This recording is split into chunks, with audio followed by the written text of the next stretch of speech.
Hi, it's me again with Corel Roll Tips and Tricks. I did a video on how to make this top part today, and then the same gentleman wanted to know how you could put it on the sides. He's trying to do he's going to do a tessellation, which is pretty cool. There's a few problems with this. I've already created this, but I thought I'd give him a few pointers of what I would do. I've done a lot of tessellation work. A tessellation is where one piece just keeps sitting inside the next piece. I'm going to hit P, I'm going to control D, and I'm going to rotate that 12 degrees. It's always easy to rotate two lines because their rotation's always in the center. I just got rid of the bottom piece, and I am working in the center of the page. So now we're going to take our 2-point line and put it from that node to that node, exactly what we did earlier.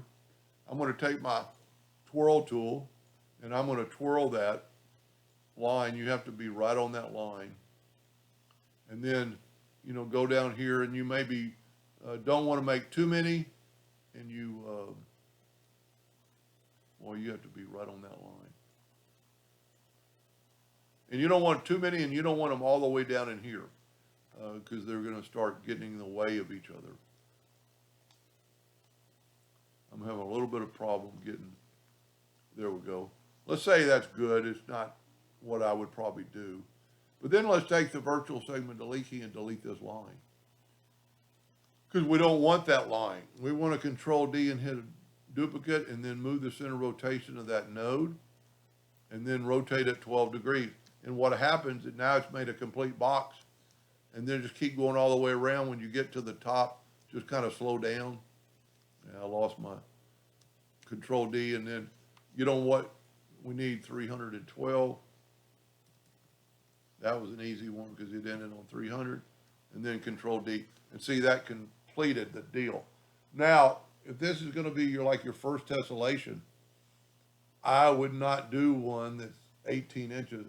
With my ratio locked, and these are not even because Corel is measuring, the tips of these pieces, and when they're rotated, they're not even. So with your ratio locked, I'd make it 10 inches.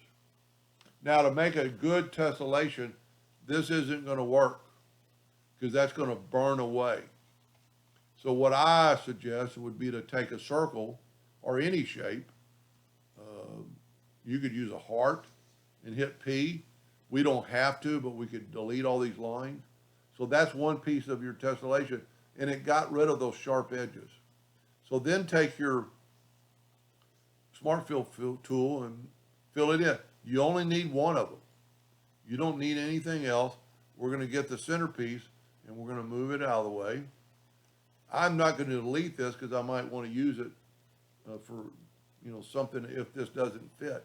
So I'm going to left click, right click in red, and I'm going to contour this. First of all, I'm going to straighten it up a little bit so I can get more pieces in my laser bed. And I'm going to go to effects and contour, and I'm going to get rid of the kerf. The kerf is the amount of wood that the laser is going to take away or burn away. This would probably work, but if you remove the kerf, and I'm going to guess mine is normally 0.003. I'm going to the outside, and if you will look how little bitty this contour is. I mean, that's about what your laser is going to take away. Now, go to Object, break contour apart. Don't get rid of that one. I just nudged it out of the way. Now, this is your exact piece. Set it up at the top of your laser bed. Make you a duplicate of it. Control D, mirror it so you can get more wood in your laser. Make sure they're not touching. We could actually probably rotate that guy back a little bit and probably rotate them both a little bit. They're not perpendicular. And then cut these two out of a scrap of 1/8 inch plywood, and then see if they fit together. If they're too tight, readjust your curve. If they're perfect, leave them alone. If they're too loose, go 0.04. And then you just need to make, we used, I think it was 30, so we need 15, and this is what I always do to count. I select them all. I've got 12. I need 3 more. So I'm going to go just plus sign and move those over. And then move them a little bit closer and mirror them so they'll be matched. And then once you have this, I'm going to set my nudge factor on something less, 0.01, and grab those 3, and I can nudge them out of the way a little bit, just as long as they're not touching. And you can always select them.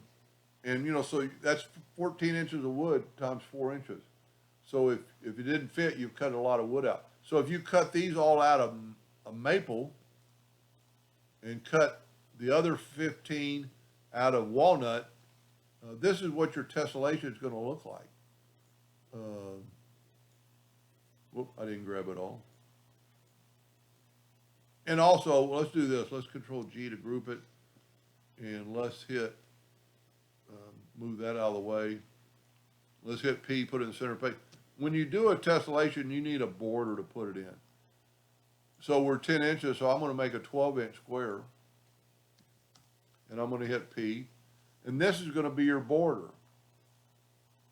So if you had 2 pieces of wood that are 12 inches, and then you make another 12-inch piece of wood, and let's make that piece darker, and let's put these two together with go CE. That's what your backwood is, the burnt orange. So this is going to be a hole. So glue this down. Of course, I would test it. Now, because we've contoured, you shouldn't have to contour this. So this is what your tessellation should kind of look like. Of course, I don't really have a color for maple, but let's make this color maple, and then let's use like this for a walnut. That's what your tessellation is going to look like. It'll look really cool. Then you could pick if you want one color or the other here. And, you know, I would use actually a 3rd species of wood there to make it just a different look. And you could use the same species that's on the outside of these 2 woods. Matter of fact, you're going to cut that out, so you're going to have a big piece of wood to cut out. You could cut that center dot or that center circle out of there. And like I said, you don't have to use a circle. I just use a circle just to give it some, you know, to stop this wood from burning. You know, you could use a polygon, pentagon, a heart, or anything. Anyway, I hope that gave him some ideas, and thank you for watching.